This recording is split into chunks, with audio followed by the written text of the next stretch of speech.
Hello friends, ಎಲ್ಲರಿಗೂ ನಮಸ್ಕಾರ. 56ನೇ ದಿವಸದ ವೆಯ್ಟ್ ಲಾಸ್ ಜರ್ನಿಗೆ ನಿಮಗೆಲ್ಲರಿಗೂ ಸ್ವಾಗತ. ಇವತ್ತೊಂದು ವೆಯ್ಟ್ ಲಾಸ್ ಪಿಜ್ಜಾ ರೆಸಿಪಿಯನ್ನು ನಿಮ್ಮ ಜೊತೆ ಶೇರ್ ಮಾಡ್ತಾ ಇದ್ದೇನೆ. ಮಾರ್ನಿಂಗ್ ಎಂದಿನಂತೆ 2 ಗ್ಲಾಸ್ ನೀರು ಕುಡಿದು ವರ್ಕೌಟ್ ಮಾಡಿ ಆಮೇಲೆ ಈ ಬ್ರೇಕ್ಫಾಸ್ಟ್ ಪ್ರಿಪ್ರೇಷನ್ ಮಾಡ್ತಾ ಇದ್ದೇನೆ. ಇಲ್ಲಿ ಹೆಸರು ಬೇಳೆಯನ್ನು ಗ್ರೈಂಡ್ ಮಾಡಿಕೊಂಡು ಅದಕ್ಕೆ ಶುಂಠಿ, ಹಸಿಮೆಣಸು ಎಲ್ಲ ಹಾಕಿ ಗ್ರೈಂಡ್ ಮಾಡ್ಕೊಂಡಿದ್ದೇನೆ. ಆಮೇಲೆ ಪಿಜ್ಜಾ ಬೇಸ್ ಥರ ಈ ದೋಸೆನ ಮಾಡ್ಕೊಂಡಿದ್ದೇನೆ. ನೀವು ಬೇಕಾದರೆ ಸ್ವಲ್ಪ ದಪ್ಪಕ್ಕೆ ದೋಸೆಯನ್ನು ಮಾಡ್ಕೊಳ್ಬೋದು. ನಾನು ಸ್ವಲ್ಪ ತೆಳುವಾಗಿ ಮಾಡಿಕೊಂಡೆ ಕ್ರಿಸ್ಪಿಯಾಗಿರಲಿ ಅಂತ ಹೇಳಿ. ಅದು ಬೇಕಾದರೆ ನೀವು ದಪ್ಪಕ್ಕೆ ಕೂಡ ಮಾಡ್ಕೊಳ್ಬೋದು. ಅದಾದ ನಂತರ ಅದನ್ನು ಎರಡೂ ಕಡೆ ಚೆನ್ನಾಗಿ ಬೇಯಿಸ್ಕೊಂಡು ಆಮೇಲೆ ಅದ್ರ ಮೇಲೆ ನಾನು ಸ್ವಲ್ಪ ಪಿಜ್ಜಾ ಸಾಸನ್ನು ಅದರ ಮೇಲೆ ಹಚ್ಕೊಳ್ತಾ ಇದ್ದೇನೆ. ತುಂಬ ಏನು ಮಾಡೋದಿಲ್ಲ.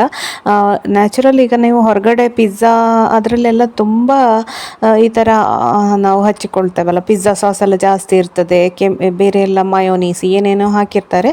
ಬಟ್ ಇದು ಹೆಲ್ದಿಯಾಗಿ ನಾವು ಮಾಡುವಂಥದ್ದು. ಇಲ್ಲಿ ನಾನು ಕ್ಯಾಪ್ಸಿಕಮ್, ಟೊಮೆಟೊ, ಈರುಳ್ಳಿಯನ್ನು ಮೇಲಿಂದ ಹಾಕ್ಕೊಳ್ತಾ ಇದ್ದೇನೆ. ಬೇಕಾದರೆ ಇದಕ್ಕೆಲ್ಲ ನೀವು ಮಸಾಲೆಗಳನ್ನೆಲ್ಲ ಇನ್ಕ್ಲೂಡ್ ಮಾಡ್ಕೊಳ್ಬೋದು. ನಾನು ಸ್ವಲ್ಪವೇ ಒಂದು ಅರ್ಧ ಚಮಚದಷ್ಟು ಪಿಜ್ಜಾ ಸಾಸನ್ನು ಇಡೀ ಪಿಜ್ಜಾ ಬೇಸಿಗೆ, ಅಂದರೆ ನಮ್ಮ ಹೆಸರು ಬೇಳೆಯಿಂದ ಮಾಡಿದಂತಹ ದೋಸೆಗೆ ಹಚ್ಚಿಕೊಂಡಿದ್ದೇನೆ.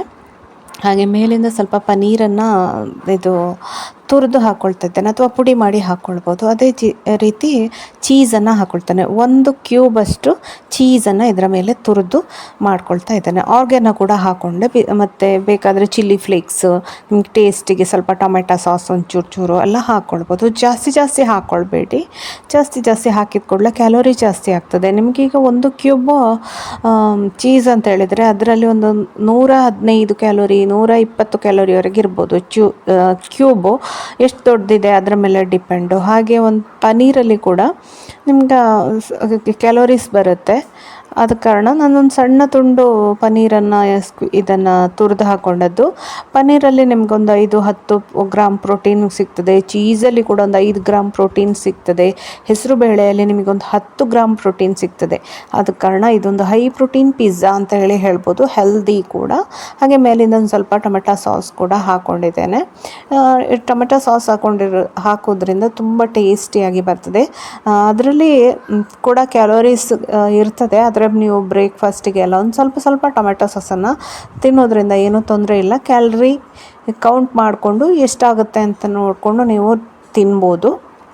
ಹಾಗಂತೇಳಿ ಡೈಲಿ ಅದನ್ನು ಹ್ಯಾಬಿಟ್ ಮಾಡ್ಕೊಳ್ಬೇಡಿ. ಅಪರೂಪಕ್ಕೊಮ್ಮೆ ನಮ್ಮ ಕ್ರೇವಿಂಗ್ಸ್, ನನಗೆ ಈಗ ಪೀರಿಯಡ್ಸ್ ಆಯಿತು, ಹಾಗಾಗಿ ನನಗೆ ಏನೇನೋ ಫುಲ್ ಕ್ರೇವಿಂಗ್ಸ್ ಆಗ್ತಾಯಿದೆ, ಏನೇನೋ ತಿನ್ನಬೇಕು ಅಂತ. ಆಗ ನಾವು ಹೈ ಪ್ರೋಟೀನ್ ಆಗಿ ನಾವು ರೆಸಿಪಿಗಳನ್ನು ಮಾಡ್ಕೊಂಡು ತಿಂತಂದರೆ ತುಂಬ ಕ್ರೇವಿಂಗ್ಸನ್ನು ಸ್ವಲ್ಪ ಕಂಟ್ರೋಲ್ ಮಾಡ್ಬೋದು. ಹೊಟ್ಟೆ ಹಸಿವು ಆಗಲ್ಲ. ಹೈ ಪ್ರೋಟೀನ್ ರೆಸಿಪಿಗಳನ್ನು ತಿಂದರೆ ಹಸಿವಾಗಲ್ಲ, ಹೊಟ್ಟೆ ಫುಲ್ ಆದಂತಹ ಫೀಲ್ ಕೊಡ್ತದೆ. ಏನು ತಿನ್ನದೆ ಬರೀ ಏನಾದರೂ ದೋಸೆ, ಇಡ್ಲಿ ಆ ಥರ ತಿಂತು ಅಂದರೆ ನಿಮಗೆ ತುಂಬ ಪ್ರೋಟೀನ್ ನಮ್ಮ ಕಡೆ ಪೀರಿಯಡ್ಸ್ ಟೈಮಲ್ಲಂತೂ ತುಂಬ ಕ್ರೇವಿಂಗ್ಸ್ ಇರ್ತದೆ. ಆ ಟೈಮಲ್ಲಿ ಹೈ ಪ್ರೋಟೀನ್ಗಳನ್ನೇ ನಾವು ತಿನ್ನಬೇಕು. ಆ ಟೈಮಲ್ಲಿ ನೀವೆಲ್ಲಾದರೂ ಪ್ರೋಟೀನ್ ಇಲ್ಲದೆ ಆಹಾರ ತಗೊಂಡು ತಂದರೆ ನಿಮಗೆ ಸಿಕ್ಕಾಪಟ್ಟೆ ಕ್ರೇವಿಂಗ್ಸ್ ಆಗುತ್ತೆ. ಏನೇನೋ ತಿನ್ನಬೇಕು ಅಂತೇಳಿ ಆಗುತ್ತೆ. ಮನೆಯಲ್ಲಿ ಸಿಕ್ಕಿದ್ದೆಲ್ಲ ತಿಂದು ಹೋಗ್ತದೆ, ಕಂಟ್ರೋಲ್ ಬರೋದಿಲ್ಲ. ಆ ರೀತಿ ಆಗಬಾರ್ದು ಅಂದರೆ ನೀವು ಪ್ರೋಟೀನ್ ರಿಚ್ ಫುಡ್ಗಳನ್ನೇ ಜಾಸ್ತಿ ಕನ್ಸ್ಯೂಮ್ ಮಾಡಬೇಕು ಆ ಟೈಮಲ್ಲಿ. ಆಗ ನಿಮಗೆ ಈಗ ನೋಡಿ ಈ ಥರ ಪಿಜ್ಜಾ ಮಾಡಿ ತಂದರೆ ಟೇಸ್ಟ್ ಕೂಡ ತುಂಬ ಚೆನ್ನಾಗಿರ್ತದೆ. ತುಂಬ ಯಮ್ಮಿ ಆಗಿತ್ತು ಟೇಸ್ಟ್ ಅಂತೂ. ನಿಮಗೆ ಟೇಸ್ಟ್ ಕೂಡ ತುಂಬ ಚೆನ್ನಾಗಿರ್ತದೆ, ಹೆಲ್ದಿ ಮತ್ತು ಪ್ರೋಟೀನ್ ರಿಚ್ ಆಗಿ ಸಿಗ್ತದೆ. ಏನೋ ಒಂದು ಹೊರಗಡೆಯಿಂದ ಪಿಜ್ಜಾ ತಿಂದೆ ಅನ್ನೋ ಒಂದು ಸ್ಯಾಟಿಸ್ಫ್ಯಾಕ್ಷನ್ ಕೂಡ ಸಿಗ್ತದೆ. ನನಗಂತೂ ತುಂಬ ಖುಷಿ ಆಯಿತು ಇದು. ಅದಲ್ಲದೆ ಹೆಸರು ಬೇಳೆ ಇದೆ ಅಲ್ವಾ, ನಿಮಗೆ ಒಂದು ದೋಸೆ ನೀವು ಹೆಸರು ಬೇಳೆ ದೋಸೆ ತಿಂತಂದರೆ ಅದರಲ್ಲಿ ಒಂದು 10 ಗ್ರಾಮಷ್ಟು ಪ್ರೋಟೀನ್ ಇದೆ. ವೆಜಿಟೇರಿಯನ್ಗಳಿಗೆ ಪ್ರೋಟೀನ್ ಸೋರ್ಸ್ ಅಂತೇಳಿ ಇರೋದೇ ಕಡಿಮೆ. ಕಡಲೆ ಆ ಥರ ತಿಂದರೆ ಕೆಲವೊಮ್ಮೆ ಗ್ಯಾಸ್ಟ್ರಿಕ್ ಆಗ್ತದೆ. ನನಗೆ ಕಡಲೆ ಜಾಸ್ತಿ ತಿಂದರೆ ಆಗೋದಿಲ್ಲ. ಈ ಕೆಂಪು ಕಡಲೆ ಎಲ್ಲ ಇದೆಲ್ಲ, ಅದು ಜಾಸ್ತಿ ತಿಂದ ಕೂಡಲೇ ಗ್ಯಾಸ್ಟ್ರಿಕ್ ಆಗ್ತದೆ, ಹೊಟ್ಟೆ ಉಬ್ಬರಿಸಿದಾಗೆ ಹಾಗೆ ಆಗ್ತದೆ. ಅದಕ್ಕೋಸ್ಕರ ನಾನು ಹೆಸರು ಬೇಳೆ ಜಾಸ್ತಿ ತಿಂತೇನೆ. ನನಗೆ ಹೆಸರು ಬೇಳೆಯಲ್ಲಿ ಏನಾಗೋದಿಲ್ಲ. ಅದನ್ನು ನೆನೆಸಿ ಕಡೆದು ಬೇಯಿಸಿ ಮಾಡುವಾಗ ಅಷ್ಟು ಗ್ಯಾಸ್ ಏನಾಗೋದಿಲ್ಲ. ಆಮೇಲೆ ಒಂದು ದೋಸೆಯಲ್ಲಿ ನಿಮಗೆ 10 ಗ್ರಾಮಷ್ಟು ಪ್ರೋಟೀನ್ ಎಲ್ಲ ಸಿಗ್ತದೆ ಅಂತ ಹೇಳಿದರೆ ಆರಾಮ್ಸೆ ನೀವು ಹೆಸರು ಬೇಳೆಯನ್ನು ಜಾಸ್ತಿ ಕನ್ಸ್ಯೂಮ್ ಮಾಡ್ಬೋದು. ಅಥವಾ ಅದನ್ನು ಸ್ವಲ್ಪ ನೆನೆಸಿ ಕೋಸಂಬರಿ ಥರ ಮಾಡ್ಕೊಂಡು ತಿನ್ಬೋದು. ಅಥವಾ ಹೆಸರು ಬೇಳೆದೇ ತೋವೆ ಮಾಡಿಕೊಂಡು ಚಪಾತಿಗೆ ಎಲ್ಲ ತಿನ್ಬೋದು. ತೋವೆ ಕೂಡ ಹೆಸರು ಬೇಳೆಯದ್ದು ತೋವೆ ತುಂಬ ಚೆನ್ನಾಗಿರ್ತದೆ ಮಾಡಲಿಕ್ಕೆ. ಅದಾದ ನಂತರ ನಾನು ಹೊರಗಡೆ ಹೋಗಿದ್ದೆ, ಆಫೀಸ್ ಕೆಲಸದ ಮೇಲೆ ಹೊರಗಡೆ ಹೋಗಿ ಬಂದಾದಮೇಲೆ ಊಟ ಮಾಡಬೇಕಾದ್ರೆ 3 ಗಂಟೆ ಆಗಿದೆ. ಏನು ಮಾಡೋದಪ್ಪ, ಎಂಥ ಅಡುಗೆ ಮಾಡಿರಲಿಲ್ಲ ನಾನು ಮಧ್ಯಾಹ್ನ. ಹಾಗೆ ಇದು ಫ್ರಿಜ್ಜಲ್ಲಿ ವೈಟ್ ರೈಸ್ ಇತ್ತು, ಅದನ್ನು ಸ್ವಲ್ಪ ಕುದಿಸ್ಕೊಂಡೆ, ನೀರು ಹಾಕಿ ಕುದಿಸಿ ಚೆನ್ನಾಗಿ ಕುದಿಸಿ ಬಸ್ದು ಇಟ್ಟಿದ್ದೆ. ಅದನ್ನು ಒಂದು ಬೌಲ್ಗೆ ಹಾಕ್ಕೊಂಡು ಈ ಸಮ್ಮರ್ಗೆ ಒಳ್ಳೆಯದು ಮೊಸರನ್ನ ಮಾಡುವ ಅಂತ ಹೇಳಿ ಅಂದ್ಕೊಂಡೆ. ಇದಕ್ಕೆ ಸ್ವಲ್ಪ ಮೊಸರು ಹಾಕಿ ಮಿಕ್ಸ್ ಮಾಡ್ಕೊಳ್ತಾ ಇದ್ದೇನೆ. ವೈಟ್ ರೈಸು ಮೊಸರನ್ನ ಈಗ ಸಮ್ಮರ್ಗೆ ಹೇಳಿ ಮಾಡಿದಂತಹ ಒಂದು ಐಟಮ್ ಅಂತ ಹೇಳಿ ಹೇಳ್ಬೋದು. ತಣ್ಣಗೆ ತಿನ್ನಲಿಕ್ಕೆ ತುಂಬ ಚೆನ್ನಾಗಿರ್ತದೆ. ನಿಮಗೆ ಮೊಸರು ಕೂಡ ಒಳ್ಳೆ ಹೈ ಪ್ರೋಟೀನು, ಹಾಗಾಗಿ ಇಲ್ಲಿ ನಾನು ಅನ್ನ ಚೆನ್ನಾಗಿ ಬೇಯಿಸ್ಕೊಂಡಿದ್ದೇನೆ, ಅದಕ್ಕೆ ಮೊಸರು ಹಾಕ್ಕೊಂಡೆ. ಆಮೇಲೆ ಇದು ಕೂಕುಂಬರ್ ಇದೆ ಅಲ್ವಾ, ಅದು ಕೂಡ ತಂಪು, ಈ ಸಮ್ಮರಲ್ಲಿ ಚೆನ್ನಾಗಿ ತಿನ್ಬೋದು. ಇದನ್ನು ತುರಿದು ಇದಕ್ಕೆ ಹಾಕ್ಕೊಳ್ತಾ ಇದ್ದೇನೆ.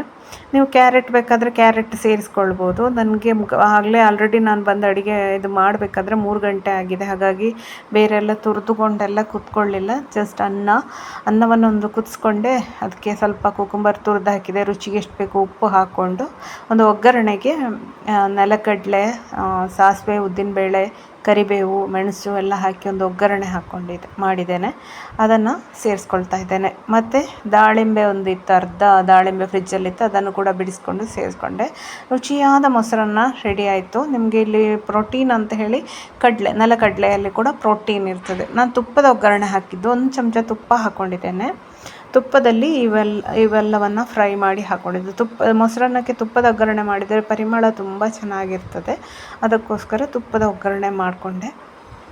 ಸಮ್ಮರಲ್ಲಿ ತುಂಬ ಚೆನ್ನಾಗಿರ್ತದೆ ಈ ಒಂದು ಮೊಸರನ್ನ ಅಂತ ಹೇಳ್ಬೋದು. ನೀವು ಡಿನ್ನರಿಗಾದರೂ ಸ್ವಲ್ಪ ಮೊಸರನ್ನ ಮಾಡ್ಕೊಂಡು ತಿನ್ಬೋದು, ತುಂಬ ಒಳ್ಳೆಯದು.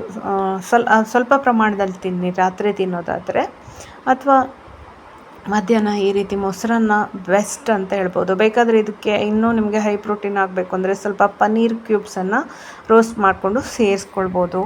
ಅದು ತುಂಬ ರುಚಿ, ಆಗ ನಿಮ್ಮ ಪ್ರೋಟೀನ್ ಇನ್ನೂ ಕೂಡ ಜಾಸ್ತಿ ಆಗ್ತದೆ. ಅದಕ್ಕೋಸ್ಕರ ಬೇರೆ ಯಾವುದಾದ್ರೂ ಪ್ರೋಟೀನ್ಸು, ಸೋಯಾವನ್ನು ಇದಕ್ಕೆ ಬೇಯಿಸಿ ಸೇರಿಸೋದಾಗಲಿ, ಅಥವಾ ತೋಫುವನ್ನು ಬೇಯಿಸಿ ಸೇರಿಸೋದಾಗಲಿ, ಆ ರೀತಿ ನೀವು ನಿಮ್ಮ ಪ್ರೋಟೀನನ್ನು ಆ್ಯಡ್ ಮಾಡ್ಕೊಳ್ತಾ ಹೋಗ್ಬೋದು. ಬೇರೆ ಇಲ್ಲದಿದ್ದರೆ ಹೆಸರು ಕಾಳನ್ನು ಮೊಳಕೆ ಬರಿಸಿ ಅದರ ಜೊತೆಗೆ ಸೇರಿಸ್ಕೊಂಡು ಆ ಥರ ಕೂಡ ಪ್ರೋಟೀನನ್ನು ಆ್ಯಡ್ ಮಾಡ್ತಾ ಹೋದರೆ ಹೈ ಪ್ರೋಟೀನ್ ರೆಸಿಪಿಗಳನ್ನು ನಾವು ಮಾಡ್ಕೊಳ್ಬೇಕು. ಸೀದಾ ಏನೋ ಮಾಡೋದಲ್ಲ. ಈ ವೆಯ್ಟ್ ಲಾಸ್ ಜರ್ನಿಯಲ್ಲಿ ಪ್ರೋಟೀನ್ ಹೇಗೆ ಇನ್ಕ್ಲೂಡ್ ಮಾಡಬೇಕು, ಯಾವುದನ್ನು ಹಾಕಿದರೆ ಎಲ್ಲಿ ಪ್ರೋಟೀನ್ ಸಿಗ್ತದೆ ಅನ್ನೋದನ್ನು ಯೋಚನೆ ಮಾಡಿದರೆ ನಮಗೆ ರೆಸಿಪಿ ರೆಡಿ ಆಗುತ್ತೆ. ಹಾಗೆ ನೈಟಿಗೆ ಕೂಡ ನಾನು ಪಿಜ್ಜಾ ತಿಂತಾಯಿದ್ದೇನೆ. ಬೆಳಗ್ಗೆನೂ ಪಿಜ್ಜಾ, ನೈಟ್ ಡಿನ್ನರಿಗೆ ಕೂಡ ಪಿಜ್ಜಾ. ಇಲ್ಲ ಒಂದು ಸ್ವಲ್ಪ ಪನ್ನೀರ್ ಮತ್ತು ಚೀಸನ್ನು ಹಾಕ್ಕೊಂಡಿದ್ದೇನೆ. ಕ್ಯಾಪ್ಸಿಕಮ್ ಮತ್ತು ಈರುಳ್ಳಿ, ಸ್ವಲ್ಪ ಟೊಮೆಟೊ, ಸ್ವಲ್ಪ ಸಾಸ್ ಎಲ್ಲ ಹಾಕ್ಕೊಂಡು ಒಂದು ಪಿಜ್ಜಾ ಅಂದರೆ ದೋಸೆ ಮಾಡಿಕೊಂಡು ಅದರ ಮೇಲೆ ಹಾಕಿ ಮಾಡ್ಕೊಂಡಿದ್ದೇನೆ. ತುಂಬ ಚೆನ್ನಾಗಿ ಬಂದಿತ್ತು. ಇದು ಕೂಡ ಆರಿಗಾನೋ ಹಾಕಿದ್ರೆ ಅದರ ಫ್ಲೇವರ್ ಪಿಜ್ಜಾ ಸೇಮ್ ಬರ್ತದೆ. ಇದಾಗಿತ್ತು ನನ್ನ ಡಿನ್ನರ್. ವಿಡಿಯೋ ನೋಡಿದ್ದಕ್ಕಾಗಿ ಧನ್ಯವಾದಗಳು.